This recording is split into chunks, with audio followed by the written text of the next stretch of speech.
জানো তো, রাখতে হবে। আজ ঘুম থেকে ওঠার পরে বড়মশাই কাজ চলে গেছে।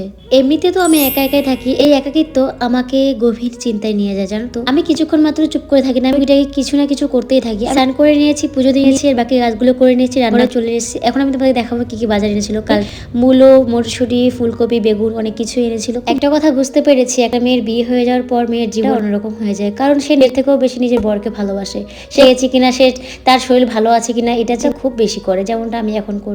তবে এখন খুব ভালোভাবে বুঝতে পারছি, একদিকে একাকিত্ব, আরেকদিকে আমাদের জীবনটা নিয়ে আমি খুব দুশ্চিন্তা করি। আমি ভাবি যে কি সামনে কি হবে, এভাবে সারা জীবন কেটে যাবে না, এটা ভাবতে ভাবতে আমি খুব গভীর চিন্তা চলে যাই। আর আজ আমি ব্ল্যাঙ্কেট বালিশগুলো শুকিয়েছিলাম। আর একটা কথা, হ্যাঁ, সোশ্যাল মিডিয়া হচ্ছে এমন জিনিস যেখানে তোমরা কোথায় আর আমি কত দূর থেকে আমার ভিডিও দেখতে পাচ্ছ, আমার জীবন যেমন দেখতে পাচ্ছ, আমার কথা শুনতে পাচ্ছ। অচেনা মানুষ হয়ে চেনা মানুষ হয়ে যায়, বন্ধুত্ব হয়ে যায়। আর দেখো বন্ধুরা, আজ কিন্তু আমি আরে ঘুড়ি পেয়েছি। মোট আমার কাছে 3টা ঘুড়ি আছে, তবে কিন্তু ওড়াতে পারি না।